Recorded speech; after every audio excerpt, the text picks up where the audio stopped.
Ako po si Miss Winnie at ito ang ating kwento. Ano ba naman kayo, inay? Gusto ko na pong mag-aral ulit. 6 na taon na po akong nagtatrabaho sa halip na mag-aral, oh. Yun na nga, iha.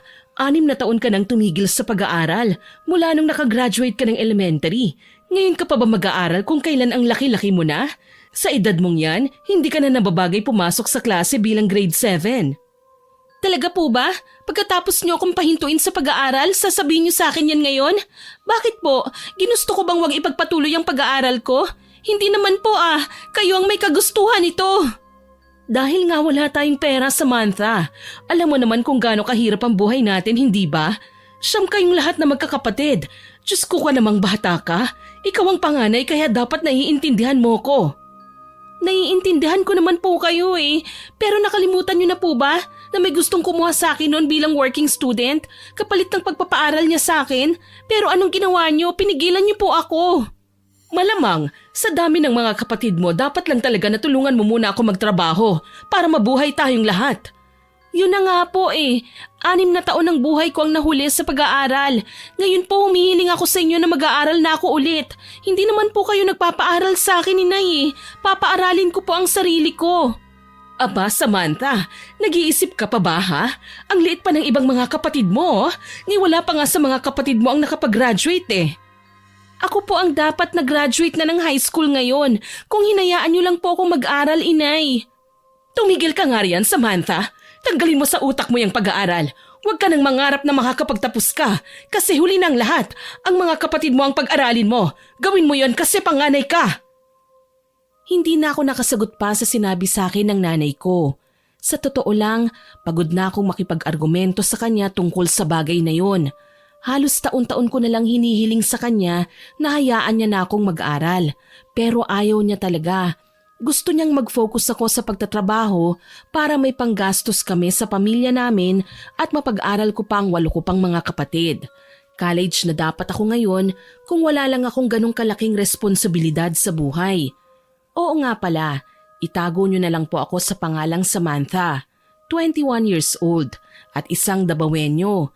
Gaya ng nabanggit kanina, 9 kaming lahat na magkakapatid pero iba-iba ang ama.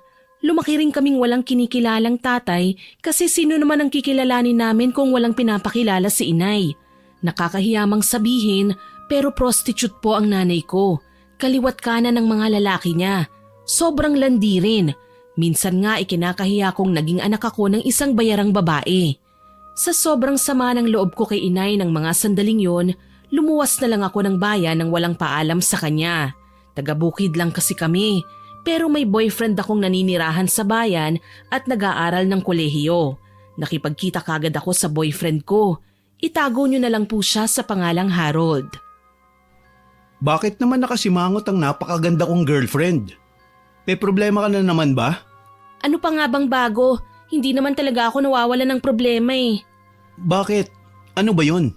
Sabihin mo at makikinig ako. Sinubukan ko ulit kumbinsihin si inay na hayaan na akong mag-aral. Pero wala pa rin. Hindi pa rin siya pumayag? Oo gusto niyang magtrabaho na lang ako habang buhay para sa mga kapatid ko. Ang hirap nga niyan, mahal. Kailangan mong isakripisyo ang buhay mo para sa mga kapatid mo at sa buong pamilya niyo. Oo, pero paano naman ako? May pangarap ako, Harold. Mataas ang gusto kong abutin. Paano ko magagawa yun kung wala akong diploma? Naiintindihan naman kita, mahal. Wala na talaga tayong magagawa kung ayaw ng nanay mo na mag-aral ka. Pero gusto ko sanang tandaan mo na hindi lahat ng tagumpay nakukuha gamit ang diploma. Minsan, kahit walang diploma basta't may diskarte lang sa buhay, magtatagumpay pa rin tayo sa bandang huli. Mahirap nga lang yun pero kung determinado naman tayo, magagawa rin natin. Ewan ko, maghahanap na lang ako ng bagong trabaho. Umalis na kasi ko ron sa dati kong amo Sadista Naku, oo nga pala, mahal. Sige, wala naman akong gagawin sa araw na ito Gusto mo, tulungan na kita maghanap ng trabaho ngayon? Marami namang mapapasukan dyan Maraming hiring ngayon. Hindi na kami nagsayang pa ng oras ni Harold. Minsan niya lang kasi ako nasasamahan sa mga lakad ko dahil may klase siya palagi. Kaya kinuha ko ng pagkakataong yun para magpasama sa kanya. Naglibot kami sa kung saan-saan hanggang sa nakahanap ng mga tindahan na nangangailangan ng mga karagdagang tindera, mga kahera at kung ano-ano pa. Kaya lang medyo nakakabagsak balikat naman ang sahod. Mas maliit pa ron sa dati kong pinagtatrabahuhan na karinderya. Nahihirapan na akong tustusan ang pangangailangan ng pamilya ko noon, lalo naman itong may mas mababang sahod. Sinabihan ako ni Harold na tanggapin na lang yon, kesa naman wala talaga. Pero tumanggi ako. Wala kaming napala ng araw na yon, kaya nagpasalamat na lang ako sa boyfriend ko at umuwi na rin siya. Itinuloy ko ang paghahanap ko ng trabaho kinabukasan. Nagtanong-tanong ako sa mga kakilala ko, hanggang sa may babaeng nakapagrekomenda sa akin na subukan ko raw pumasok sa isang bar bilang dancer, lalo na't hindi maitatangging magaling akong sumayaw. Tinawanan ko lang siya sa umpisa, pero nung malaman ko na mataas ang pasahod nila roon, parang naakit ako bigla. Ewan ko ba kung ano ang nakain ko at talagang pinasok ko ang bagay na yon. Pinuntahan ko ang nasabing bar at namit ko nga kagad ang mga amo roon. Mukhang mag-asawa yata sila. Samantha, tama? Opo ma'am, ako po yan. Ako si Natalie at siya ang fiancé ko, si Felipe. Hello po sa inyo sir, magandang araw po. Magandang araw din, Samantha. Alam mo ba kung anong trabaho ang pinasok mo, Samantha? Opo ma'am, bar dancer po. May experience ka na ba sa pagsasayaw sa mga bar? Kung meron, saan ka nagtrabaho dati? Naku, wala pa po ma'am eh. Ito po ang unang beses na sinubukan kong pumasok sa ganitong trabaho. Ganun ba? Bakit mo naisipang pumasok bigla sa pagiging dancer? Sigurado ka ba sa desisyon mong yan? Mukhang mahiyain ka pa naman. Oo nga naman, Samantha. Hindi pwedeng mahihiyain ka kapag nasa stage ka at sumasayaw. Minsan nga, nililibot na mga dancer namin ang buong bar para sayawan ng mga customer kapag may nag-request sa kanila. Kaya mo ba yun? Sa tingin ko po, kaya ko naman po. Sigurado ka? Lilinawin ko lang ha. Dancer ang pinasukan mo, hindi performer. Kung performer ka, sa stage ka lang, VIP ka. Walang makakagalaw sa'yo, wala ring makakalapit. Hanggang tingin lang sila sa'yo. Pero kapag dancer, kailangan mong maging malandi. Kailangan lambingin mo palagi ang kilos mo, pananalita mo, titig mo, lahat-lahat. Mahahawakan ka ng customers kung gugustuhin nila. Ganun po ba? Oo, pero mataas naman ang sweldo mo. Isa pa, pwede ring makakuha ng tip mula sa mga customer mo at iyong-iyo na ang mga yon. Kung gaano kalaki, depende na sa performance mo. Kung lalandiin mo, siguradong mas malaki ang perang makukuha mo. At hindi lang yan. Kung magawa mong makaakit ng mas maraming customer para malaki ang kita natin, kami mismo ni Madam Natalie ang magbibigay ng tip sa'yo. Yun nga lang, wag na wag mong pasamain ang loob ng customers natin. Kuha mo? Naiintindihan ko po, ma'am, sir. Mabuti kung ganun. Ibig sabihin po ba noon tanggap na po ako? Hindi pa. May kailangan ka munang gawin. Po? Ano po yun, ma'am? Gusto ko munang makita kung paano ka sumayaw. Sarado pa ang bar ngayon kasi maaga pa, nakikita mo naman. Sampulan mo kami. Po? Ngayon na po kagad, ma'am? Malamang. Alangan namang sa susunod na linggo pa, di ba? Malamang ngayon na. Wala ka pang experience sa ganitong trabaho, kaya kailangan kong makasiguro na magaling ka nga. Pasok naman sa standards ang katawan mo. Pati height mo tsaka may karisma at sex appeal ka naman. Maganda ka rin. Pero mawawala ng silbi ang lahat ng yan kung mukha kang tuod sumayaw. Kaya sumayaw ka muna. Sige po ma'am, wala pong problema. Ginawa ko nga ang gusto ni Madam Natalie. Medyo napipressure ako sa babaeng yun kasi halatang maldita siya. Halos kasing edad niya lang yata ang nanay ko eh. Pero mukhang hindi pa sila mag-asawa ni Sir Felipe. Engaged pa lang kasi ang sinabi niya kanina.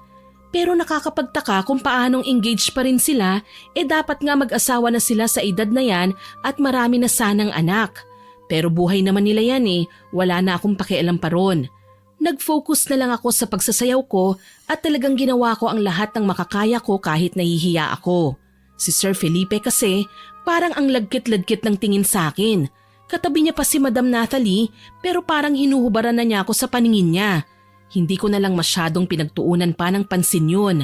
Ang mahalaga, nagtagumpay ako sa araw na yon kasi natanggap na ako. Kaya lang, naghahalo-halo ang nararamdaman ko. Masaya ako kasi may trabaho na rin akong may mataas na sweldo, pero hindi ko mapigilang matakot at mag-alala para sa sarili ko kasi alam kong medyo mapanganib ang pinasok kong yun. Kinaumagahan, pwede na akong magsimula kagad pero panggabi naman ang trabaho ko kaya bakante ako buong araw. Sinabi ko kay inay na may nahanap na akong trabaho. Talaga, iha? May trabaho ka na? Ano naman ang napasukan mo? Dancer po, inay. Dancer? Aba, ayos yan ah. Magaling ka namang sumayaw. Kayang-kaya mo yan. Pero saan naman yun, anak? Sa bar po. Talaga? Bar dancer? Maganda yan, iha. Naku, malaki ang kikitain mo riyan. Bukod sa mataas ang sweldo, pwede ka pang kumita ng malaki mula sa mga tip ng customer. Alam ko po yun. Naku anak, gusto mo bang turuan kita kung paano kumita ng malaki sa trabaho na yan? Magaling ako sa bagay na yan, iha. Alam ko pong magaling kayo rito. Siyempre, ito po ang paborito niyong trabaho eh. Kung hindi lang kayo tinanggal sa trabaho, nagsasayaw pa rin kayo hanggang ngayon. Ganun na nga anak, pero hayaan mo na. Huwag na nating pag-usapan ng tungkol sa akin, iha. Tuturuan na lang kita kung paano magkapera ng marami sa trabaho mong yan. Nay, hindi ko po kailangan yon. Huwag niyo po sanang kalimutan na hindi ako katulad niyo kung magtrabaho. Magkaiba po tayo ng pamamaraan sa pagkita ng pera. Ay nako iha, huwag ka nang maarte dyan. Sige na. Kung igagaya niyo lang din po ako sa inyo, wag na inay. Kaya ko na po ito. Tsaka isa pa, naisipan kong maghanap pa rin ng ibang trabaho sa araw kasi sayang ang buong araw ko. Panggabi naman po ang pagsasayaw ko eh. Magandang ideya nga yan, iha. Magdoble kayod ka kasi malapit na rin mag-college ang mga kapatid mo. Kailangan natin paghandaan yun. Ano pa nga ba? Sila lang naman ang pwedeng mag-aral eh. Ako hindi. Ay nako, itigil mo na ang pagtatampo sa bagay na yan, Samantha. Opo, pasensya na. Nga pala inay, bala ko rin pong mag-boarding house na lang. Ha? Magbo-boarding house ka? Naku naman anak, dagdag bayarin lang yan eh. Huwag po kayong mag-alala kasi marunong akong mag-budget ng tama. Hindi naman po pwedeng araw-araw na lang akong aakyat dito sa bundok pagkatapos ng buong gabi kong pagtatrabaho. At bakit hindi pwede? Maawa naman po kayo sa katawan ko, inay. Siyempre po pagod na ako niyan. Ayos lang sana kung mararating ng tricycle itong bukid natin eh. Pero hindi. Halos kalahating oras din po ang pag-akyat dito mula bayan. Mauubusan na po ako ng lakas niyan. Oh sige, ikaw ang bahala anak. Pera mo naman yan eh. Basta wag ka lang papalpak sa pagbibigay mo ng sahod mo ha. Hindi ako sumagot. Nagpaalam na lang ako na kailangan ko ng kumilos para maghanap ng boarding house sa bayan. Hindi niya naman ako pinigilan. Pagbaba ko sa bayan, pinuntahan ko si Harold sa kanila. Nandun nga siya. Kabado ako kung paano ko sasabihin sa kanya na ganung uri ng trabaho ang napasukan ko. Mabuti na lang talaga at pinagpala ang boyfriend ko sa pagiging understanding at mahinahon. Kaya noong sinabi ko na sa kanya, hindi siya nagalit kahit alam kong sobrang nagulat at nadismaya siya. Naiintindihan niya pa rin ako kasi alam niya kung gaano kalaki ang responsibilidad na dinadala ko. Mapalad lang talaga ako at nagkaroon ako ng boyfriend na kagaya ni Harold. Basta mahal, lagyan mo sana ng limitasyon ang sarili mo ha. Hanggang sayaw lang. Huwag na yung ibang mga bagay na alam mo na.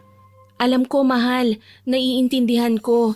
Huwag kang mag-alala kasi hindi ako kagaya ng nanay ko. Hindi ko naman binabanggit ang nanay mo eh. Alam ko pero alam ko ring iniisip mo ng bagay na yun. Kaya inuunahan na kita para hindi ka na mag-alala. Hayaan mo, kung papala rin ako at makahanap ng ibang trabaho na mataas din ang sweldo, iiwan ko talaga ang bar na yun. O sige, ano nga palang sadya mo't napadalaw ka rito, mahal? Oo sana eh. Maghahanap ako ng boarding house. Para kanino? Siyempre para sa akin. Ano? Magbo-boarding house ka na? Oo mahal, kailangan eh. Nakakapagod naman kasing umakyat pa ng bundok pagtapos ng trabaho, tapos bababa ulit pagkahapon. Oo nga naman, pero dagdag lang yan sa gastusin mo ah. Dito ka na lang kaya sa bahay. Sigurado naman akong papayag sila mama eh. Mahal ka ng mga yun eh. Naku salamat pero hindi na kailangan. Nakakahiya naman kasi. Ano ka ba naman mahal? Huwag ka nang mahiya. Alam mo namang parang anak na rin ang turing ni na mama at papa sa'yo eh. Alam ko yun pero hindi na talaga kailangan mahal. Samahan mo na lang akong maghanap ng boarding house kung hindi ka busy ngayon. O sige, ikaw ang bahala. Pero kung magbago ang isip mo, sabihin mo lang ha. Palaging bukas ang tahanan namin para sa'yo, mahal. Oo, Harold. Salamat.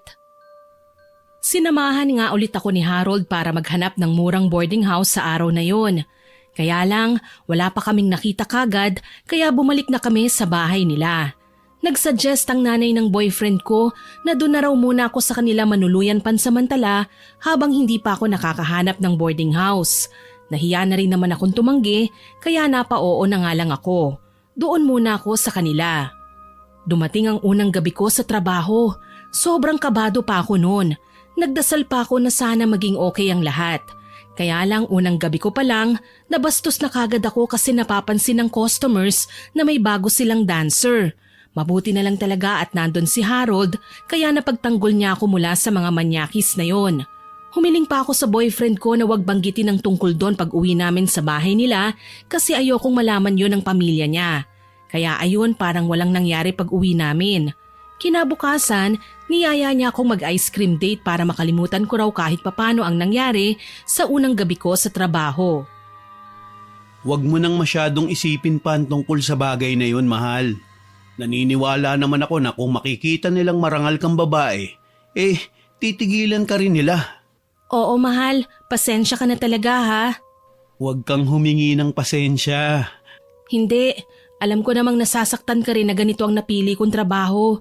Lalo na ngayong nasaksihan mo talaga ang kabastusan ng mga lalaki ron. Huwag kang mag-alala, Sam. Malaki ang tiwala ko sa'yo. Wala akong tiwala sa mga gunggong na yun. Pero sa'yo, meron. Alam kong malalampasan mo rin yan. Sana nga magkaroon sila ng respeto sa mga dancer. Makukuha mo rin ang respeto nila hanggat irerespeto mo ang sarili mo. Kahit ganyan ang trabaho mo, pwede mo pa rin gawing marangal yan. Marangal naman talaga yan eh. Nakadepende lang sa'yo kung dudungisan mo. Pero alam ko namang hindi mo magagawa yun. Harold, salamat sa tiwala mo ha. Mahal kita, kaya may tiwala ako sa'yo. Pero babantayan muna kita gabi-gabi kasi baguhan ka pa lang. Naku, hindi na kailangan. May pasok ka pa niyan eh. 8:30 ng gabi ang labasan namin sa klase. 9:00 naman ang schedule mo sa pagsasayaw, di ba? Oo nga pala, pero dapat matulog ka ng maaga ha. Huwag kang mag-alala, mahal. Kaya ko. Sige, ikaw ang bahala. Kinagabihan nun, pumasok ulit ako sa trabaho. Sabay na kaming pumunta ni Harold kasi hinintay ko pa siyang makauwi at maghapunan. Pagdating namin sa bar, syempre hanggang dun lang siya sa area ng mga customer. Ako naman, pumasok na sa dressing room para maghanda.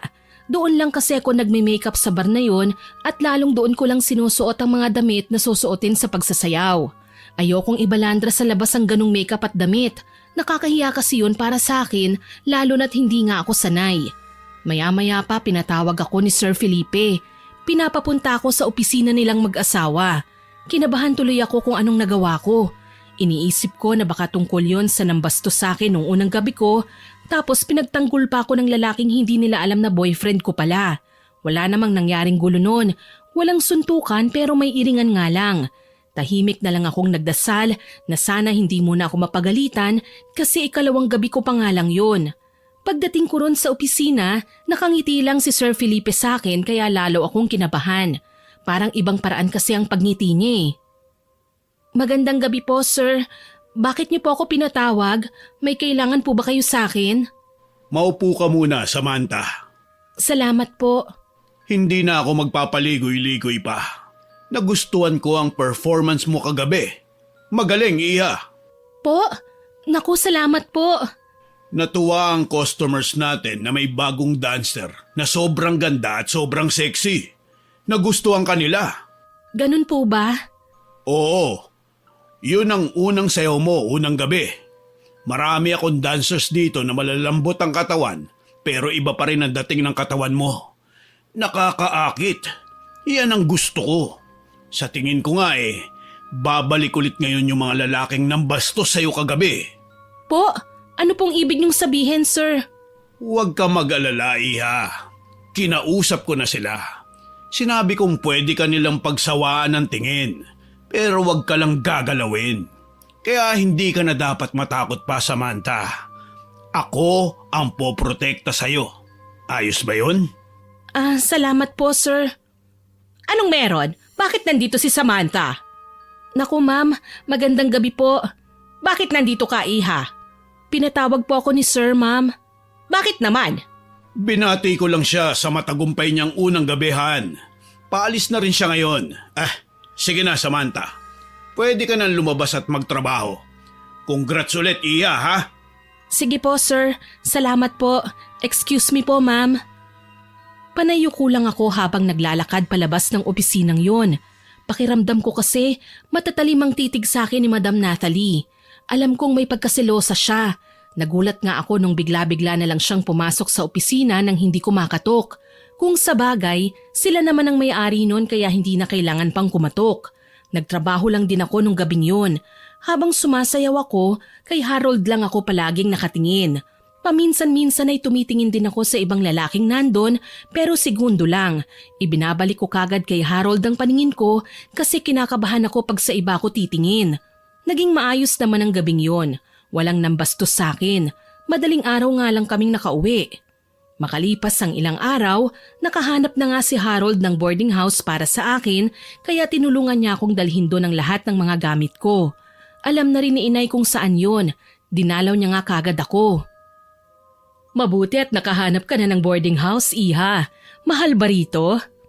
Hindi naman po, inay. Sakto lang. Si Harold po ang nakahanap nito. Aba, magaling din pumili ang boyfriend mo, ha? Maganda naman pala rito. Medyo masikip nga lang pero kasyang-kasya ng isang tao. Oo nga po, inay. Wala ka bang merienda dyan, ha, Iha? Medyo nagugutom na kasi ko eh. Naku, pasensya na po, inay. Hindi pa po ako nakabili eh. Hayaan nyo, may hinog na saging naman po riyan. Ilalaga ko muna. Saging? Yan naman ang palagi naming kinakain sa bukid, anak. Wag na lang, manananghalian na lang ako, mabubusog pa ako. Sige po, inay. Kumain na lang po kayo dyan. May sinaing na po ako tsaka may ulam na rin po dyan. Mabuti. Pero alam mo ba, Iha? Uminit talaga ang ulo ko kanina pagpunta rito. Po? Bakit po, inay? Nagtanong-tanong kasi ko kanina dyan sa tabi-tabi kung saan itong boarding house ninyo. May babae na namang nakakilala sa akin. O tapos po, anong nangyari? Tinanong ako kung ba't buhay pa raw ako. Gagang yun. Talaga po? Grabe naman, ang sama naman po nun. Sino po ba yun, inay? Kilala niyo po ba? Yun na nga anak, hindi ko nga siya kilala eh. Basta ang sabi niya lang, akala niya raw ay patay na ako. Bakit niya naman po nasabi yun? Kasi pinakulam na raw ako dati ng kaibigan niyang may malaking galit sa akin. Hindi raw nila ako tinigilan hanggang sa nawala na sila ng balita sa akin. Kaya akala nila namatay na raw ako. May idea po ba kayo kung sino ang kaibigang tinutukoy niya, inay? Tsaka kailan po yan? Nung elementary pa lang po ba ako? Yung nagkasakit po kayo? Wala rin akong ideya kung sinong kaibigan ang sinasabi niya. Sa dami ba naman ng babaeng may galit sa akin? Tsaka oo, nangyari yun nung wala ka pang masyadong muwang sa mundo, anak. Yung inakala ko pong may malubha kayong sakit na hindi napapagaling ng mga doktor pero gumaling dahil dun sa kakilala niyong matandang manggagamot. Oo, yun na nga, Iha. Naku naman, nakulam po pala kayo nun. Hindi niyo po sinabi sa akin na. Hindi naman importante pang malaman mo, anak. Hindi mo pa yun naiintindihan kasi bata ka pa nun. Kung sa bagay may punto po kayo. Nagpatuloy na si inay sa kinakain niya. Pagkatapos niyang kumain, akala ko uuwi na siya o pupunta sa kung saan man ang lakad niya kahit naiwan ang maliliit kong kapatid sa bahay. Pero hindi pa pala. Nagulat ako kasi biglang nanghingi siya ng pera sa akin. Syempre tinanggihan ko. Malamang ilang linggo pa lang naman ako sa trabaho kaya wala pa nga akong sweldo. Buwanan naman kasi ang pasweldo ron. Pero talagang pinilit ako ng nanay ko na wag daw akong magdamot ng pera, wala nga akong maibigay kaya medyo nainis na rin ako noon. Inay, ano ka ba naman? Wag niyo na po akong pilitin na magbigay ng pera kasi wala pa po talaga akong pera. At bakit nga wala, Iha? Siyempre wala pa po akong sweldo eh. Wala pa pong isang buwan mula nung nakapasok ako sa trabahong yun, inay. Sino ba kasing may sabing hihingi ako ng sweldo mo ngayon? Hindi sweldo ang hinihingi ko, Iha. Ano po ba? Pera mo nga. Pera. Imposibleng wala kang nakukuhang tip mula sa mga customer mo. Ang ganda kaya ng trabaho mo, anak. Hindi ka mauubusan ng pera niyan basta magaling ka lang dumiskarte.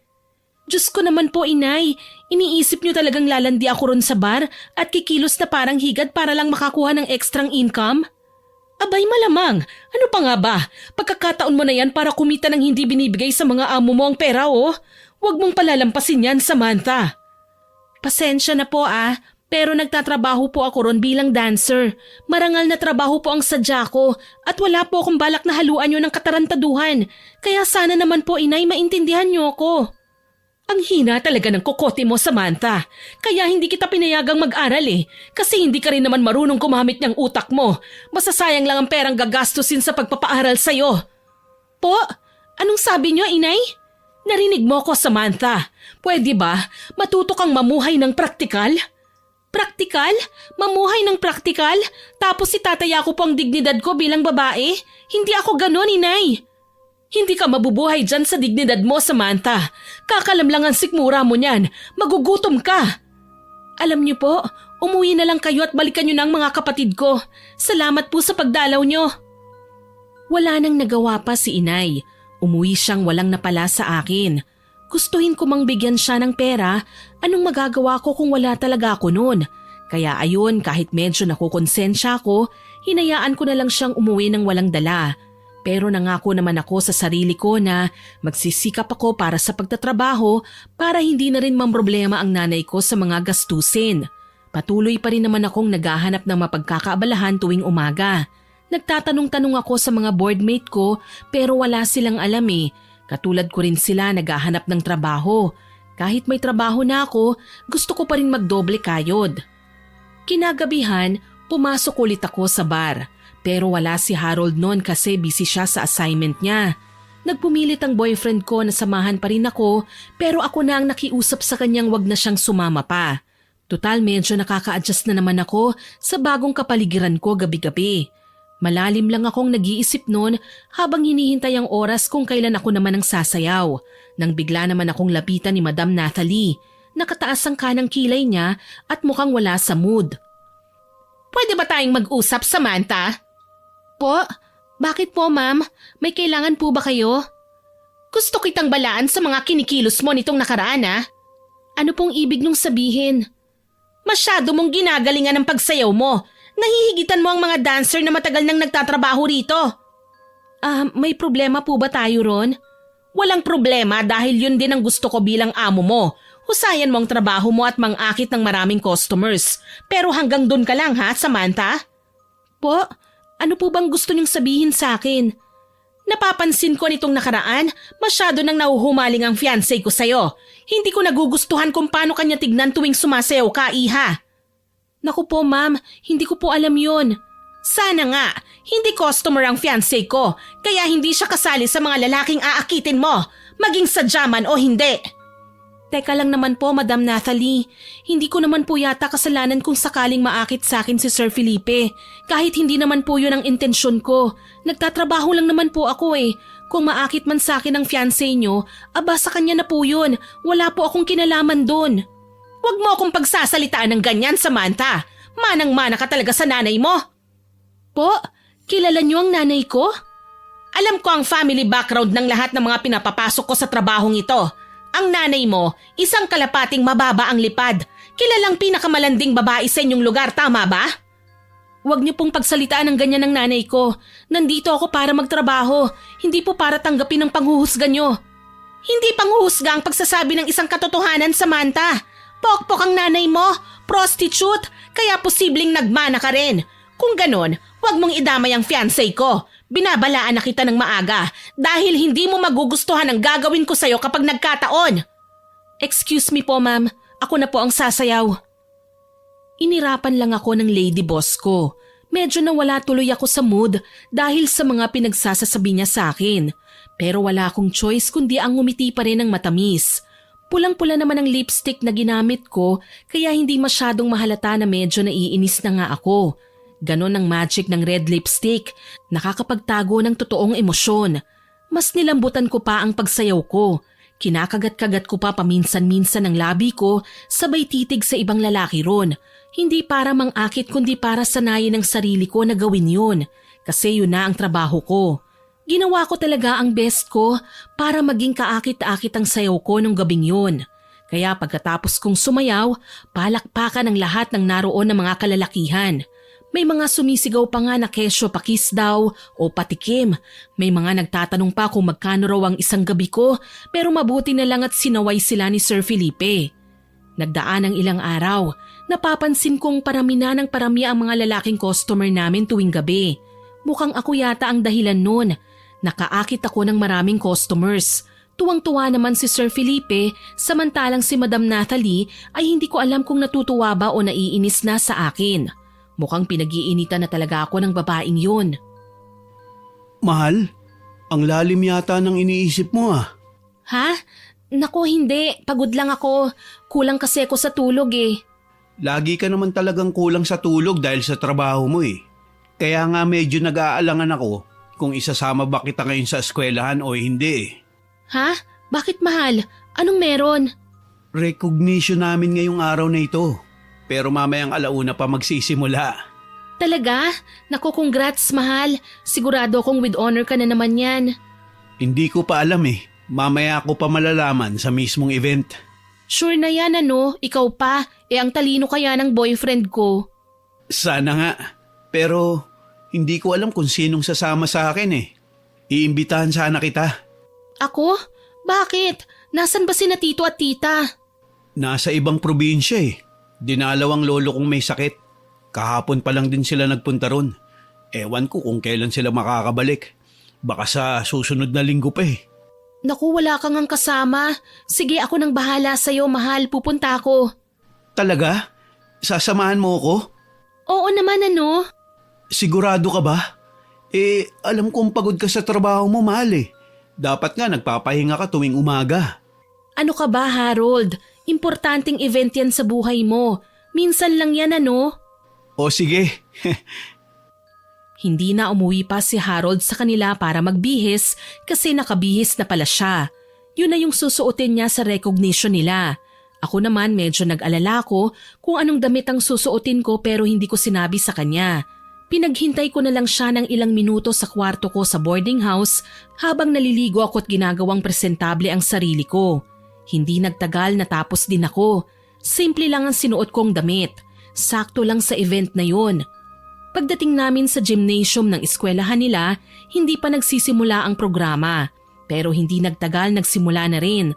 Sobrang saya ng puso ko habang pinapanood ko siyang tumuntong sa entablado para kunin ang certificate niya at medal. Masaya ako para sa boyfriend ko, lalo na't with honors nga talaga siya. Kaya lang hindi ko mapigilang mainggit. Hindi dahil sa kanya kundi sa kanilang lahat na nakapag-aral. Iniisip ko ang sarili kong nakatayo sa stage na yon at tumatanggap din ng anumang parangal. Hindi ko tuloy na iwasang maluha dahil doon, pero agad ko na ring pinahiran. Pagkatapos ng event nila, hindi pa kami umuwi kagad. Ipinakilala niya ako sa mga kaibigan niya at mga kaklase. Nagdiwang muna sila roon. Gusto ko sanang makisali kaso nakaramdam ako bigla ng pagkaihi. Sasamahan pa sana ako ng boyfriend ko sa CR pero nakakahiya naman kaya tumanggi na ako. Alam ko naman kung nasa ng CR doon kaya pumunta na nga ako. Pero sa kasamaang palad, may nakasalubong akong tao na hindi ko inaasahang makikita ko ron noong paglabas ko pa lang talaga ng CR pagkatapos kong umihi. Sir Felipe? Samantha, nandito ka rin pala? Opo sir. Ano pong ginagawa niyo rito? Umattend rin ako ng recognition ng anak ko, Iha. Po? Anak niyo? May anak po pala kayo? Oo, Samantha. Sa dati kong asawa. Sa dating asawa? Ibig sabihin kasal na po kayo, sir? Oo naman. Kaya nga hindi pa kami maikasal ni Madam Natalie mo eh. Ganun po ba? Kaya pala. Oo. Pero nandito ka na rin lang at nandito lang din ako. Bakit hindi natin subukang sumaya ngayon para mas madama natin ang kasiyahan sa event nila ngayon, hindi ba, Iha? Po? Ano pong ibig niyong sabihin, sir? Sapat na ba ang 5,000 para sa 10 minuto, Iha? Hindi ko po kayo maintindihan. Samantha. Huwag ka nang pakipot. Alam kong gusto mo rin ito. Kilala kita. Kilala ko rin ang nanay mo. Alam ko ang dugong nananalaytay sa mga ugat mo, Samantha. Excuse me po sir, pero babalik na po ako sa gym. Saan ka pupunta? Dito ka lang. Pumasok tayo sa loob, Iha. Huwag ka nang magmatigas pa. Sir, bitiwan niyo po ako. Bakit niyo ako pinapasok dito?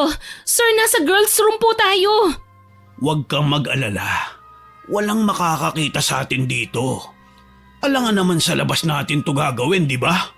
Pakiusap po, Sir Felipe. Bitiwan niyo po ako. Shh! Huwag ka nang maingay pa. Sige na. Saglit lang naman eh. Pagbigyan mo na ako. Dadagdagan ko pa tong bayad ko kung mapapasaya mo ako ngayon. Hindi ko alam kung anong gagawin ko nung mga sandaling yon. Lalo na nung nagsimula na si Sir Felipe na nakawan ako ng halik sa labi pababa sa leeg. Pilit naman akong nagpupumiglas at saka sumisigaw na rin at humihingi ng tulong. Kaya lang, hindi talaga ako makawala sa kanya. Sobrang higpit kasi ng pagkakahawak niya sa pulsuhan ko. Namumula na nga yun. Ikinandado niya rin ang pintuan kaya hindi ako makalabas kagad kasi siguradong hihilahin niya lang ako. Kaya ang ginawa ko, nag-isip ako mabuti kung paano ako makakatakas sa manyakis na yun. Wala kasing ibang tao roon hanggang sa naisipan kong lokohin siya. Kunwari papatulan ko na siya pero lalabas kagad ako kapag nakahanap ng tsansa. Kaya sinimulan kong lambingan ang boses ko. Sinikap ko ring gawing natural na nakakaakit ang bawat pagngiti ko sa kanya. Ang loko, mabilis namang kumagat sa bitag ko lalo na nung binulungan ko siya kasi nakikiliti ang buong pagkatao niya. Kaya sa tamang pagkakataon, buong lakas kong sinipa ang alaga niya sa ibaba tsaka ko binuksan ng pintuan habang nagsisisigaw pa siya sa sakit. Tumakbo ko pabalik sa gym habang inaayos ang buhok at damit ko. Pagdating ko ron, kumilos ako na parang walang anumang nangyari kasi ayokong malaman ni Harold ang tungkol doon. O mahal, nandito ka na pala. Bakit ang tagal mo naman yata? Ha? Sumakit kasi bigla ang tiyan ko eh. Medyo naparami ako ng bawas. Ganun ba? Naku, ayos ka lang ba? Masakit pa rin ba tiyan mo? Hindi na masyado mahal. Medyo okay na ako. Nailabas ko na kasi. Sigurado ka? Bibili ko ng gamot kung masakit pa rin. Hindi na Harold. Okay na talaga ako. Mukhang kailangan mo na magpahinga, mahal. Tara na, uwi na tayo. Magse-celebrate pa kayo ng classmates mo, hindi ba? Oo sana, pero mas gusto kong ikaw ang kasama ko eh. Sige, ikaw ang bahala. Umuwi na nga kami pabalik sa boarding house, pero dumaan muna kami sa palengke para bumili ng ulam at mga prutas. Si Harold ang bumili ng lahat ng yun kasi wala naman akong pera. Gusto niya lang daw akong bilhan kaya nagpasalamat na nga ako. Kinagabihan, umuwi na si Harold sa kanila. Hindi ko na siya pinasasama sa trabaho ko tuwing gabi kasi medyo nasanay na ako sa trabahong yun. Kaya hindi na niya kailangang mag-alala pa sa akin. Nahirapan nga lang akong kumbinsihin ng boyfriend ko tungkol doon pero nairaos ko naman. Nagdadalawang isip pa ako kung papasok ba ako sa trabaho ng gabing yon dahil natatakot ako sa ginawa ni Sir Felipe sa akin. Pero pilit kong tinatagan ang sarili ko.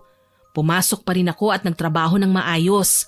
Pero nagulat na lang ako sa sumunod na pangyayari. Mag-isa lang ako sa dressing room nang bigla akong sinugod ni Madam Nathalie doon. Galit na galit siya. Walang yaka talagang babae ka? Madam Nathalie, bakit po? Bakit? Ha? Anong bakit? Hindi ba binalaan na kita?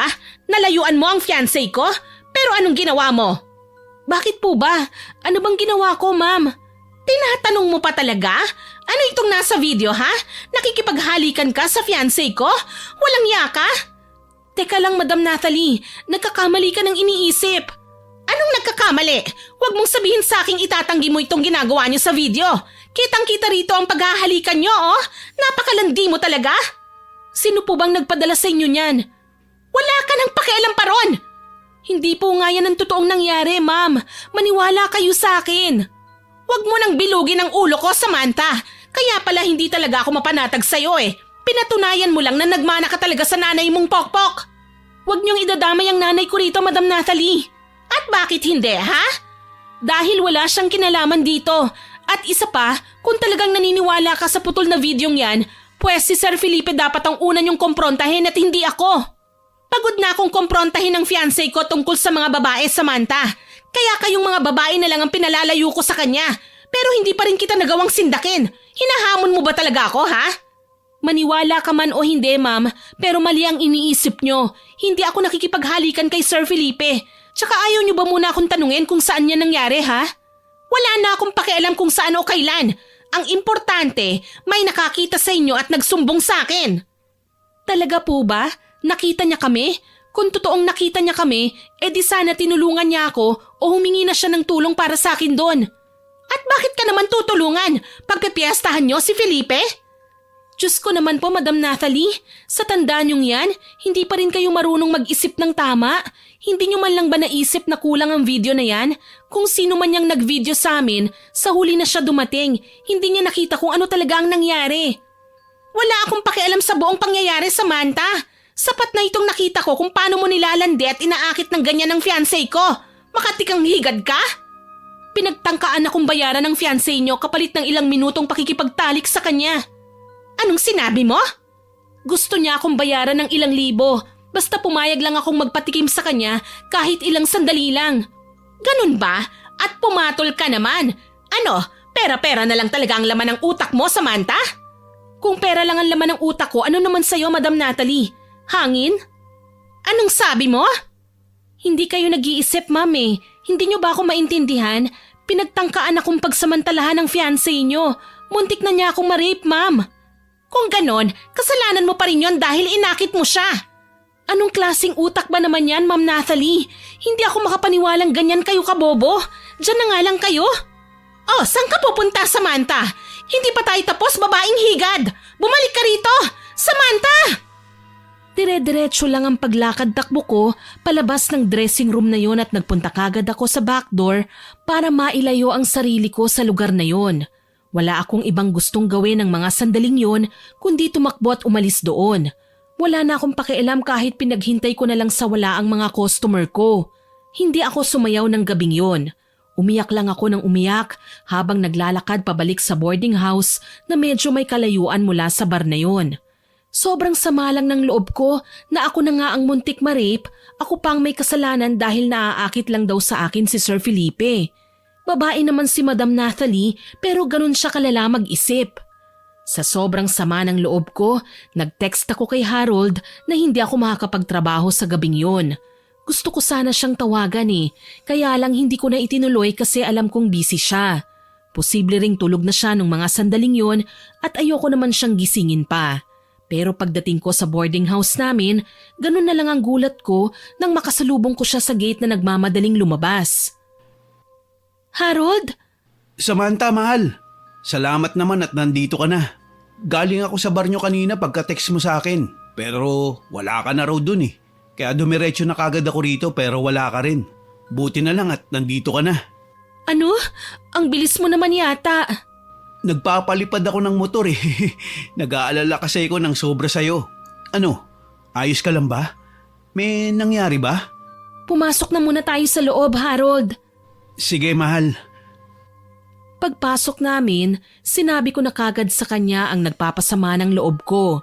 Kitang-kita ko kung paano siya nagalit sa ginawa ni Sir Felipe sa akin. Kitang-kita ko rin sa mga mata ng boyfriend ko kung paano siya nasaktan dahil ako pa nga ang nadehado kay Madam Nathalie. Ang buong akala ko, pagsasabihan din ako ng boyfriend ko pero hindi niya ginawa yun. Naiintindihan niya ako. Hindi ko na talaga mapigilang mag-alala para sa kalagayan mo, mahal. Patawarin mo ako kung hindi kita na ipagtanggol kanina, ha? Hindi ko alam. Hindi mo dapat naranasan yun. Ayos lang, Harold. Wala kang dapat ihingi ng tawad o pasensya. Tsaka huwag kang mag-alala kasi kaya ko naman ang sarili ko eh. Pero nagawa ka ng pagtangka ang pagsamantalahan ng boss mo, mahal. Sa tingin ko, sapat na dahilan na yan para umalis ka na sa trabahong yan. Harold, alam mong kailangan ko to. Wala akong ibang trabahong mapapasukan. Maraming ang hiring dyan pero hindi naman ako qualified sa kanila. Sobrang hirap maghanap ng trabaho. Kesa naman gabi-gabi mo na lang ilalagay ang sarili mo sa panganib, mahal. Mas mag-iingat na ako sa pagkakataong ito, Harold. Kaya huwag kang mag-alala sa akin. Kaya ko si Sir Felipe. Hindi ko alam kung dapat ba akong tumunganga na lang. Hayaan mo, maghahanap na rin ako ng trabahong babagay sa'yo para makaalis ka na riyan sa lalong madaling panahon. Salamat, mahal. Hindi ko na pinauwi pa si Harold sa kanila kasi gabing-gabi na rin yun. Doon na lang siya natulog sa boarding house ko. Maaga akong gumising kinabukasan para ipagluto siya.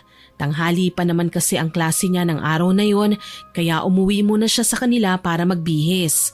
Noong mga sandaling yon nagsimulang mabuo ang plano sa utak ko. Tahimik na lang akong humihingi ng tawad kay Harold dahil sa balak kong ganti kay Madam Nathalie. Hindi ko lang matanggap ang ginawa niya sa akin yun at hindi ko palalampasin ang bagay na yon. Pasensya siya at ako ang kinalaban niya may ugali rin akong hindi gugustuhing matikman ng kung sino mang kakalaban sa akin. Ang plano ko, akitin ko na talaga ng totoo si Sir Felipe kaya hindi ako natatakot sa kanya. Alam ko ang kahinaan ng mga lalaki. Gagamit lang sila ng puwersa sa aming mga babae kung pakiramdam nila mahihirapan silang kunin kami. Pero kung ang babae na mismo ang lalapit sa kanila, walang anumang puwersahan ang mangyayari. Aakitin ko si Sir Felipe para magising sa katotohanan si Madam Nathalie na walang kwenta ang lalaking yon. At siguro sa ibang dahilan, pwede ko ring hututan ng pera ang walang yang manyakis na yon. Alam ko naman ang limitasyon ko kaya wala akong balak na ipag-alala sa binabalak kong gawin. Hanggang sa dumating na ang araw na kaming dalawa lang ni Sir Felipe ang nandun ulit sa opisina niya. Ang sabi niya wala daw si Madam Nathalie kasi may sakit daw. Kaya saktong-sakto na ang pagkakataong yun para magkapera. Magiging praktikal na ako pero may limitasyon. Anong ginagawa ng isang napakaganda at napaka-sexy kong dancer dito sa opisina ko, ha? Sir naman, pinapakilig niyo naman po ako. Talaga ba? Maganda po ako? Sexy? Oo naman, Samantha. Sobrang ganda at sobrang sexy mo. Walang sinabi ang madam mo sa'yo eh. Talaga po, sir? Totoo ba yan? Oo naman. Si Natalie, malapit nang mabulok yun. Pero ikaw, Samantha, sobrang presko mo pa. Hinog na hinog. Salamat kung ganoon, sir. Ano nga ulit ang kailangan mo at naparito ka? Balak mo na bang tanggapin ang alok ko sa'yo nung nakaraan? Depende kung masisiyahan po ako sa halagang ibabayad nyo. Talaga, Samantha? Napag-isipan mo pala yun? Ano po sa tingin nyo, sir? Mabuti, mabuti. Magkano ang kailangan mo, Samantha? Sabihin mo lang at magbabayad ako. Paligayahin mo lang ako. Pangako, ibibigay ko sa'yo ang lahat. Ibibigay ko sa'yo ang mundo. Anong ibig sabihin nito? Hay, nandito ka na naman, Madam Nathalie. Palagi ka nalang sumusulpot tuwing may importante kaming pag-uusapan ni Sir Felipe. Hindi ba, sir? Oo. Ha? Hey, hindi ah. Anong pinagsasabi mo riyan, Samantha? Ang saya naman ito. Bakit ganyan ka na makipag-usap sa akin ngayon, Samantha? Gusto mo bang matanggal na sa trabaho? Hindi mo pwedeng tanggalin si Samantha, Natalie. Oo, narinig mo yon, Madam Nathalie. Tumahimik ka, babae. At ikaw naman, Felipe, sabihin mo nga sa akin kung bakit hindi ko pwedeng sisantihin ang babaeng higad na to? Wala kang karapatang magdesisyon ng mga bagay sa sarili mo lang dito sa barko. Natalie, hindi mo pag-aari ang bar na ito. Akin to. Ah, talaga? Ganyan ka na sa akin ngayon dahil lang dito sa kabit mo? Ano? Kabit? Excuse me, kailan pa ako naging kabit? Mula nung nilalandi mo ang asawa ko. Excuse me po, ma'am. Mas maganda pong pakinggan kung tatawagin niyo akong personal dancer ni Sir Felipe. Tsaka isa pa, hindi niyo po siya asawa. Hindi kayo mag-asawa, baka nakakalimutan niyo. Ang lakas talaga ng loob mo ngayon, Samantha. Siyempre naman ano. Ang kapal din ng pagmumukha mong babae ka. Matapang ka pala, ah. Pwes tignan natin kung hanggang saan niyang katapangan mo. Humanda ka sa regalo ko sa'yo. Ninisian ko na lang si Madam Nathalie. Sobrang sama pa rin kasi ng loob ko sa kanya. Imbis na maawa sana ako kasi niloloko lang siya ni Sir Felipe, idiniin ba naman ako kahit alam niyang muntik akong pagsamantalahan ng manyakis niyang fiancé? Parang kasalanan ko pa, wala siyang puso para sa mga babaeng naaagrabyado. Kaya ayun, matitikman niya rin ang kabayaran doon. Kung ano man ang balak niyang gawin sa akin, wala na akong pakialam. Lalabanan ko naman siya sa kahit na anong paraan na alam ko. Lumipas ang ilang araw. Habang nagme-makeup ako sa dressing room ng bar, napansin kong may dalawang magkabilang pimples ang tumubo sa magkabilang pisngi ko. Parang hindi ko yata napansin na nagsimula yun sa pagiging maliit. Diretso lang siyang lumaki. Dahil siguro masyado akong busy sa gabi at laging tulog sa umaga, hindi ko na napansin. Hindi ko rin napansing pumasok si Madam Nathalie. Oh, kumusta ka naman, Samantha? Ayos lang po ako. Wow, nagpo ka na ulit sa akin ngayon. Parang kagabi lang nakakalimutan mo na kung sino ko. Pasensya na ho, pero kasalanan nyo rin naman yun eh. Ano? Anong sinabi mo? Nagkamali kayo ng taong sinaktan, Madam Nathalie. Mabait ako sa mabait sa akin, pero kapag may nang-apak sa pagkatao ko o sa mga mahal ko sa buhay, hindi ako makakapayag na gawin sa akin yun. Ibang klase ka nga talagang babae ka, no? Talagang ibang klase ko. Hindi nyo magugustuhan ang ugali ko kapag kinalaban nyo po ako. Kahit amo ko pa kayo, hindi ako natatakot. Alam mo, hindi ako makapaniwala sa ugali mong yan. Pero anong laban niyang ugali mo sa kulam ko? Po? Oh, lumalaki na pala ang mga alaga ko sa mukha mo ah. Anong pinagsasasabi niyo, ma'am? Ikaw ang nagkamali ng taong kinalaban, Samantha. Hindi mo ako kilala. Hindi mo alam kung anong kaya kong gawin. Kaya kitang burahin na kagad sa listahan ng mga buhay. Pero pahihirapan na muna kita. Ginagalit mo ko eh.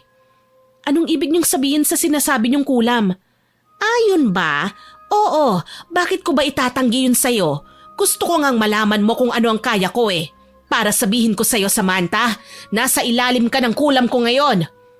Ano?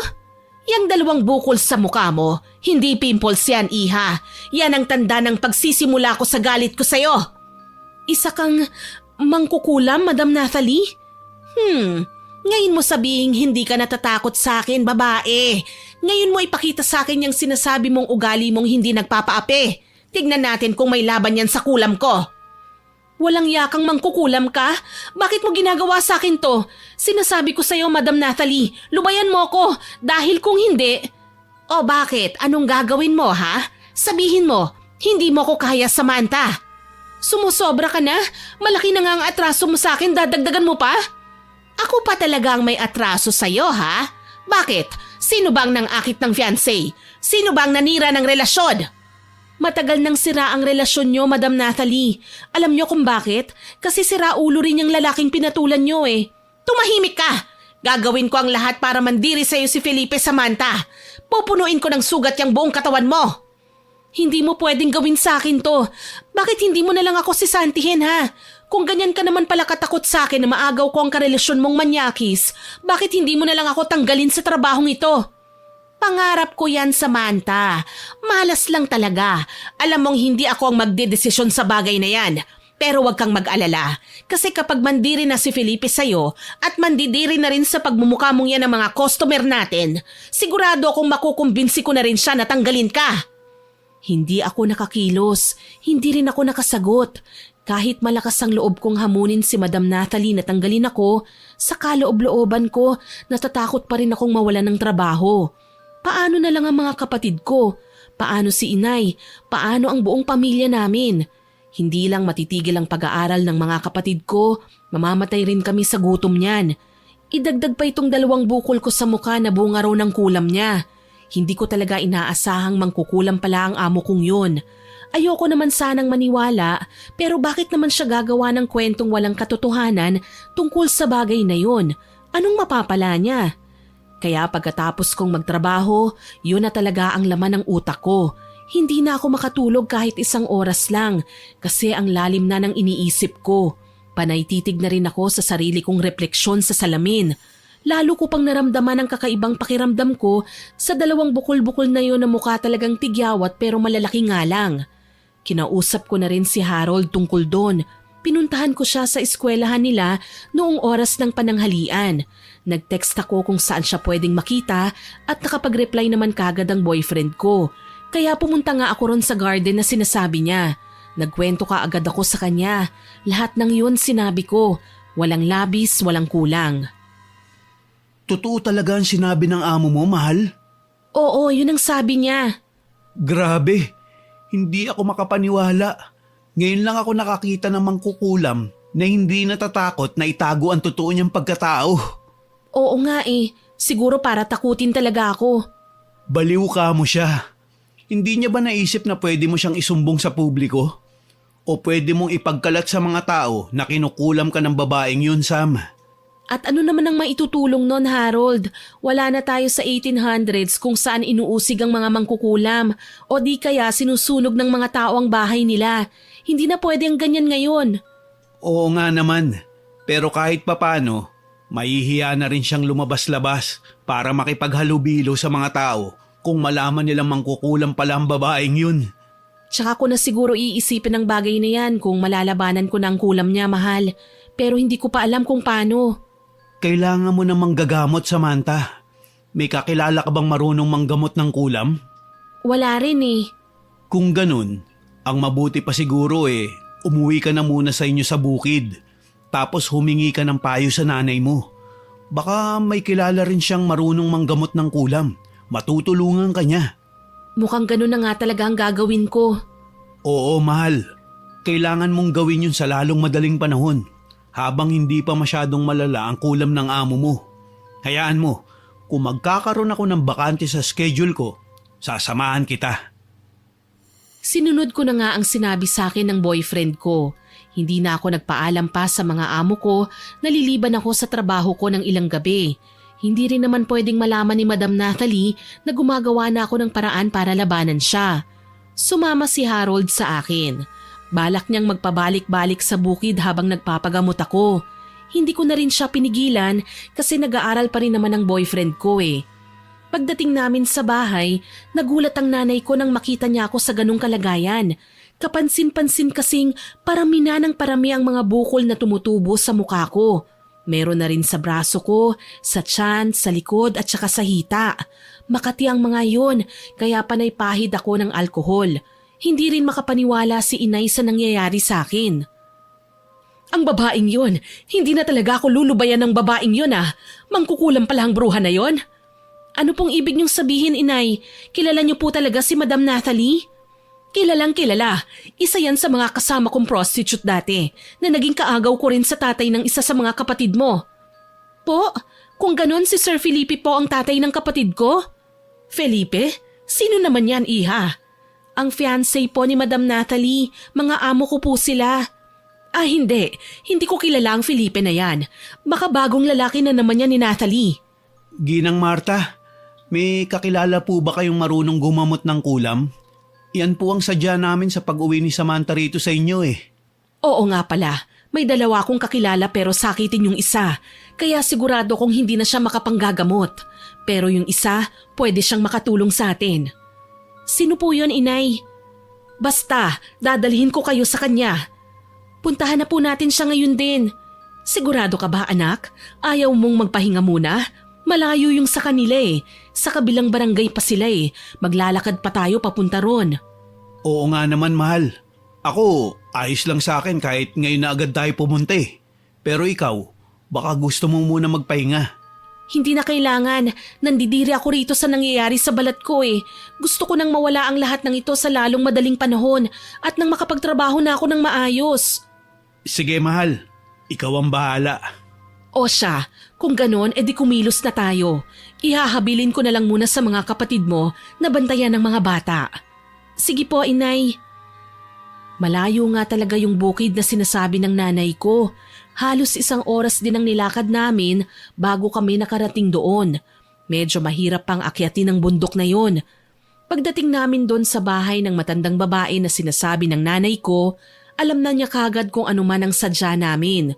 Unang tingin pa lang daw niya sa akin, alam na niya kung anong problema ko. Kaya lang, nang hingi ang matanda ng medyo malaking halaga ng pera kasi alam niyo na, mapanganib ang gagawin niyang pangontra sa kulam ni Madam Natalie. Kung hindi magtatagumpay ang matanda, pwede itong magbigay ng sakit sa kanya. Kaya naiintindihan ko kung medyo masakit sa bulsa ang hinihingi niya. Nang problema tuloy ako kung saan ako kukuha ng ganong kalaking halaga ng pera.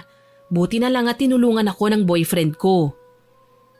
Huwag mo nang alalahanin ang tungkol sa pambayad, mahal. Ako na ang bahala. Pero paano ka, Harold? Marami ka rin namang bayarin sa eskwelahan. Huwag mo akong alalahanin. Magagawan ko naman ng paraan yun eh. Basta ikaw, mag-focus ka lang sa pagpapagaling mo, ha?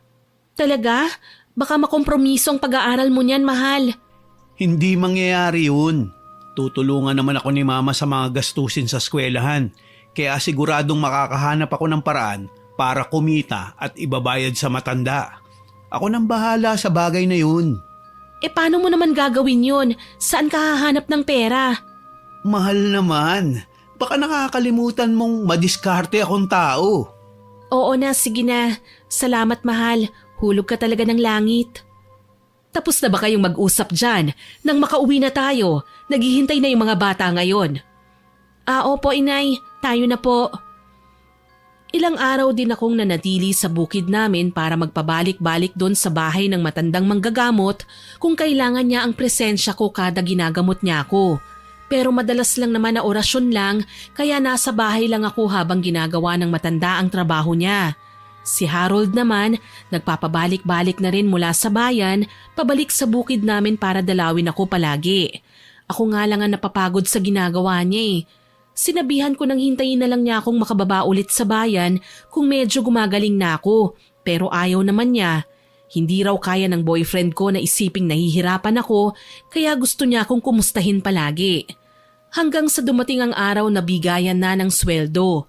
Medyo nagdadalawang isip ako kung bababa ako sa bayan kasi kahit hindi ako pumasok sa trabaho ng ilang gabi, may sweldo pa rin akong sisingilin. Kaya ayon, napagdesisyonan kong bumaba na nga lang at inihanda ang sarili kong makaharap ulit ang bruhang si Madam Natalie. Pagdating ko sa boarding house, sobrang nagulat ako nang maabutan ko si Madam Natalie na katok ng katok sa pinto ng kwarto ko. Sobrang lakas pa ng pagkatok niya. Balak mo ba talagang sirain ang pinto na yan, ma'am? Samantha, sa wakas, nagpakita ka rin sa akin. Oh, teka, anong nangyari sa itsura mo? Bakit napupuno ka na rin ng tigyawat? Ikaw ang dapat kong tanungin ng bagay na yan, babae. Anong ginawa mo sa akin? Aba, malay ko, saan mo ba nakuha ang mga yan? Bakit parang kaparehas lang yata dito sa ginagawa mo sa katawan ko? Bobo ka ba, Samantha? Malamang may puwersang kumakalaban sa akin. Ngayon, gusto kong sabihin mo sa akin kung anong ginawa mo. Alam ko na. Ano? Huwag mo akong tinatawanan, babae. Pasensya na, masaya lang eh. Mukhang yan na yata ang resulta sa pangontra ko sa'yo, Madam Natalie. Sagutin mo na lang ang tanong ko kung anong ginawa mo sa akin. Malamang pinapalabanan kita. Anong gusto mo? Hayaan na lang kitang kulamin ako at sirain ng maganda at makinis kong balat? Hindi ako papayag na mangyari yon, Madam Natalie. Kung ganon, may lakas ng loob ka talagang hamunin ako ng sagad, ha? Sinabi ko na sa'yo, ma'am, hinding-hindi ako nagpapatalo sa kahit na anong laban. Talaga ba? Kulam laban sa kulam pala ang gusto mo, ha?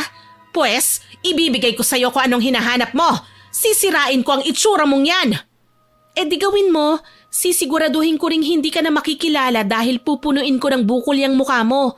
Bubutas-butasan ko yan ng mas malaki pa sa butas ng ilong mo, Madam Natalie. Ha! Bilib talaga ako sa katapangan mong yan, ha? Aba, dapat lang po. Pagsisisihan mo to, Samantha.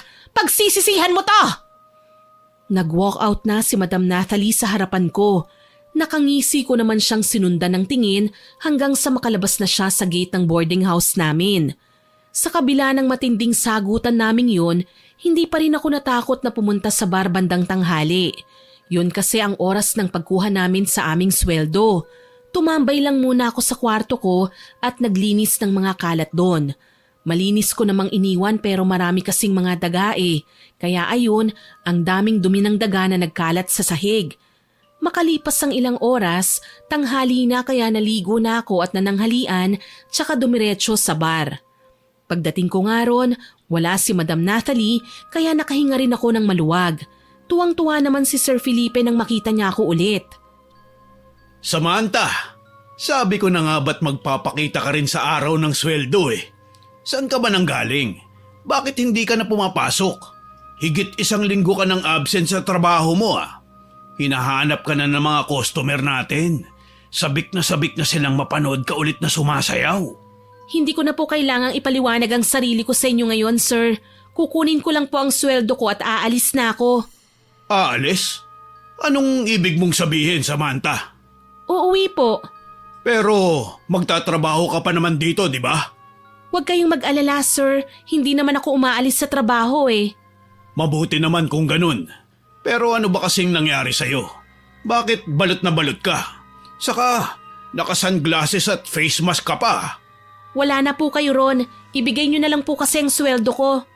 O sige, basta balik ka sa trabaho mo ha? Titignan ko po, mauna na po ako sa inyo. Umuwi na kagad ako. Hindi na muna ako dumaan sa palengke para bumili ng pagkain at ulam kasi masama na ang pakiramdam ko eh. Para akong sinasakal at nahihirapang huminga. Nagbihis nga kagad ako pagdating ko sa boarding house tsaka nagpahinga na. Matutulog na sana ako pero naalala ko ang boyfriend ko. Nataranta ako bigla kasi hindi ko pa pala siya nasabihan na bumaba na ako ng bayan. Baka umakyat na yun sa bundok. Ite-text ko sana siya pero wala na akong load kaya nag-online na lang ako para i-chat siya. Kaya lang offline naman si Harold. Wala na akong nagawa kundi lumabas na lang ulit para magpa-load. Tsaka ko siya tinawagan na nasa boarding house na nga ako. Hindi nagtagal, pinuntahan niya ako kagad. Mahal, kailan ka pa bumalik rito? Kanina lang umaga. Naku naman, bakit ka bumaba ng bundok? Hindi ka pa magaling ah. Saka, ano bang ginagawa mo rito? Kinuha ko lang ang sweldo ko, mahal, para may pandagdag din tayo sa pambayad sa matandang manggagamot. Ganun ba? Kumusta naman ang pakiramdam mo? Ayos ka lang ba? Ayos lang naman ako. Sigurado ka? Mukhang mas namumula ka yata ngayon eh. Ayos lang talaga ako, Harold. Huwag mo kong alalahanin. Medyo masama lang ang pakiramdam ko ngayon, pero ayos lang talaga to. Ayan, kita mo? Masama ang pakiramdam mo. Anong ayos? Mabuti pa, magpahinga ka na muna dyan. Sinunod ko ang sinabi ng boyfriend ko. Natulog na nga lang ako at hindi ko na alam kung ilang oras yon. Basta pagkagising ko, gabi na yata. Madilim na ang paligid eh. Nakaramdam ako ng gutom nang maamoy ko ang mabangong ulam. Yun pala, nagluluto na si Harold ng hapunan namin. Nakapagsaing na rin siya kaya kumain na nga kami kagad ng sabay. Pero hindi ako makakain ng maayos. Parang sumasakit ng sobrang katawan ko. Kahit anong galaw ko, kahit konti lang, parang pinipiga talaga ang katawan ko eh. Sobrang sakit nun. Nag-aalala na tuloy sa akin ang boyfriend ko at hindi ko na rin masabi sa kanyang ayos lang ako kasi hindi na talaga ako okay pa sa lagay na yun eh. Sa sobrang sakit ng katawan ko, napapaiyak na nga ako at napapasigaw na rin paminsan-minsan. Ayaw na ngang umuwi ni Harold sa kanila dahil sa sobrang pag-aalala niya sa akin. Samantha, mahal. Hindi ko na alam kung anong gagawin ko. Wala ka naman lagnat. Hindi ka rin mainit. San ba ang masakit sa'yo? Buong katawan ko, mahal. Hindi ko maipaliwanag. Sabihin mo kung paano ako makakatulong. Gusto mo bang hilutin kita? Hindi, lalo lang sumasakit ang katawan ko niyan. Naku naman, humingi na kaya tayo ng tulong sa mga ka-boardmate mo. Wag na, Harold. Ayokong abalahin ng ibang tao. Kung ayaw mo, edi dadalhin na lang kita sa ospital. Mahal, hindi ospital o mga scientific na gamot ang kailangan ko. Anong kailangan ng katawan mo? Alam kong pinapahirapan ako ni Madam Natalie ngayon, pero nararamdaman ko rin parang urong sulong ang puwersang nagmumula sa kanya. Ano? Anong ibig mong sabihin? Kinukulam ako ng bruhang yon, pero posibleng nilalabanan na ng manggagamot ang kulam na yon. Kasi pawala-wala ang sakit eh, tapos biglang babalik, mawawala na naman. Paulit-ulit lang na ganon, mahal. Kung ganun, sana matalo ng matanda ang bruhang yun. Sana nga. Hindi na nga ako nakatulog pa sa gabing yun. Pati si Harold napuyat din sa kababantay sa akin. Madaling araw na ako nilubayan ni Madam Natalie kaya madaling araw na rin ako nakatulog. Hinang-hina ako. Paggising ko handa na ulit ang agahan at nakapagluto na ang boyfriend ko pero bandang 9:00 na yun ng umaga. Nagpasalamat ako sa kanya dahil sa pag-aalaga niya sa akin. Ayaw pa nga sana akong iwan ni Harold eh, pero pinakilos ko na siya kasi may pasok pa ang boyfriend ko. Labag man sa kalooban niya, umalis na lang din siya. Tiniyak ko naman sa kanyang okay na ako para hindi na siya mag-alala pa. Sa araw na yon, balak kong puntahan si Madam Natalie. Gusto kong makiusap na itigil na namin ang away na yon. Kung bibigyan niya ako ng mahinahong usapan, walang problema. Pero kung magiging marahas naman siya, hindi ko siya uurungan. Alam kong doon lang sa bar tumatambay ang babaeng yon tuwing araw, kaya nagpunta na kagad ako roon. Hindi nga ako nagkamali at nandun lang siya. Hindi ko alam kung nandun din ba si Sir Felipe, pero wala akong pakialam doon kasi si Madam Natalie lang naman ang sadya ko. Oh, Samantha, nandito ka ulit. Opo, ma'am. Kumusta naman ang tulog mo kagabi, iha? Nakatulog ka ba ng mahimbing? Hindi po ako naparito para maghanap ng gulo, Madam Natalie. Oh, bakit? Ano bang sadya mo rito? Gusto ko lang po sana kayong makausap ng maayos. Aba, at naging magalang ka na ulit sa akin ngayon ah. Minsan magalang pero madalas bastos. Ma'am, nakikiusap po ako sa inyo. Gusto ko na pong matapos ang kaguluhang ito. Alam kong hindi lang po ako ang nagdurusa sa sakit nito, pero pati na rin po kayo. Ako? Nagdurusa? At paano mo naman nasabi yan, Aber? Kahit hindi niyo po aminin, alam kong gabi-gabi rin kayong umaaray sa sakit. Sa tulong ng manggagamot ko, binabalik niya po ang anumang kapangyarihang itim na binibigay niyo sa akin. Kaya alam kong nahihirapan na rin po kayo, tama po ba? Natatawa ako sa iyo, iha. Huwag niyo na pong ipagkaila. Makikita naman sa itsura niyo eh. Tignan niyo nga po yung itsura niyo oh. Lumalaki ng eye bags nyo tsaka lalo pang dumadami ang bukol-bukol nyo sa katawan kagaya ng sakin. Hindi pa po ba kayo napapagod? Pwes, kung kailangan kong mahirapan para lang pumangit ka at lubayan ang lalaking mahal ko, wala na akong magagawa pa kundi ipagpatuloy itong sinimulan ko. Ma'am, maawa naman po kayo sa akin pati na rin sa sarili nyo. Pareho lang po tayong biktima ni Sir Felipe rito eh. Wala na po akong pakialam kahit hindi na magbago ang mindset nyo tungkol sa kung sino ba talaga sa amin ni Sir ang may kasalanan. Pero ikaw ma'am, habang buhay ka na lang magdurusa dyan sa lalaking yan. Tumahimik ka, Samantha! Hindi, kailangan nyo pong magising sa katotohanan. Kung meron mang kasalanan dito, si Sir Felipe po yun. Manyaki siya, babaero at malanding lalaki. Kaliwat kanan nga po ang babae niya, ma'am eh. Kaya sa halip na kaming mga babae ang parurusahan mo, bakit hindi na lang mismo yung kinakasama nyo? Sinasabi mo bang kukulamin ko rin ang sarili kong fiancé? Wala po akong sinasabing ganon. Ang akin lang po, iligtas nyo po ang sarili nyo sa walang kwentang si Sir Felipe. Huwag po kayong magpakabaliw sa kanya. Hindi kayong mahal ng lalaking yun kasi mahal niya ang lahat ng mga babaeng maganda sa paningin niya. Hindi totoo yan. Mahal niya ako. Hindi niya po kayo mahal, ma'am. Kung mahal niya kayo, tapat po sana siya sa inyo. Tapat at totoo. Pero kita niyo naman po, oh. Harap-harapan na nga kayong niloloko. Magpapakabulag pa rin kayo. Dahil sa sinabi kong yun, napaupo nang wala sa oras si Madam Natalie. Napayuko rin siya. Hindi nagtagal, narinig kong humihikbi na ang amo kong babae. Umiiyak na pala siya pero mabilis namang pinahiran ng kanyang mga luha. Hindi na siya nakaimik pa pagkatapos noon. Umabot din siguro ng halos 2 minuto ang biglaang pagtahimik ng paligid. Gusto ko sana siyang lapitan para damayan kahit papano, kaya lang biglang bumukas ang pintuan ng bar. Dumating doon ang may malaking pangangatawan na si Sir Felipe na may kasamang 2 babae na masyadong clingy at malambing sa kanya. Uminit kagad ang ulo ko. Kita niyo po yan, ma'am? Talagang harap-harapan na po kayong ginagago, oh. Oh, anong meron? Nandito ka pala, Samantha. Felipe? Han, nako, may nahanap pala akong bagong dancers ng bar natin. Kasama ko sila ngayon kasi ipapakilala ko talaga sila sa'yo eh. Magagaling silang sumayaw, Han. Magaling din ba silang sumayaw sa kama? Ha? Anong sinasabi mo dyan, Natalie? Huwag mo nang bilugin pa ang ulo ko, Felipe. Siguro, ito na ang tamang oras para tapusin yung kagaguhan mo. Anong ibig mong sabihin? Magmula ngayon, tinutuldukan ko na ang relasyon nating dalawa. Huwag ka nang magtanong pa dahil alam kong alam mo ang napakaraming dahilan para iwanan kita, Felipe. Tapos na tayo. Hindi ako makapaniwala sa ginawa ni Madam Natalie. Hindi rin ako makapaniwalang maging saksi sa paghihiwalay ng 2 magkarelasyon. Lumabas ng barang amo kong babae na parang isang kidlat lang, sobrang bilis. Samantalang si Sir Felipe hindi na nakakilos pa sa sobrang gulat niya. Napangiti ako, hindi ko inaasahang magtatagumpay ako sa araw na yon. Tuluyan na ngang naghiwalay ang 2. Pagkatapos ng tagpong yun, hindi na rin kami muli pang nag-usap ni Madam Natalie.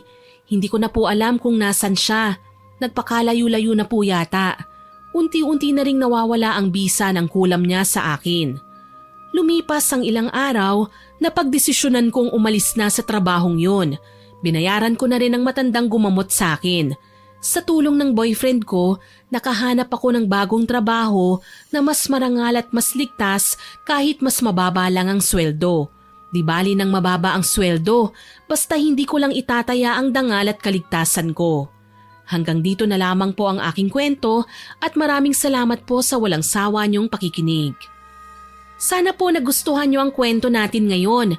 Pero bago ko po tapusin ito, hindi makukumpleto ang upload natin ng walang shoutout.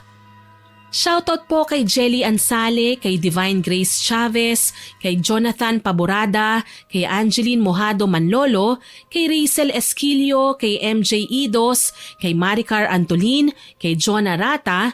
Shoutout din po kay Marinel Caspillan, kay Beloy Armia, kay Sarina Ortega from Parañaque, kay Marie Cris Solar, kay Elizabeth Orebia, kay Carol Silorio.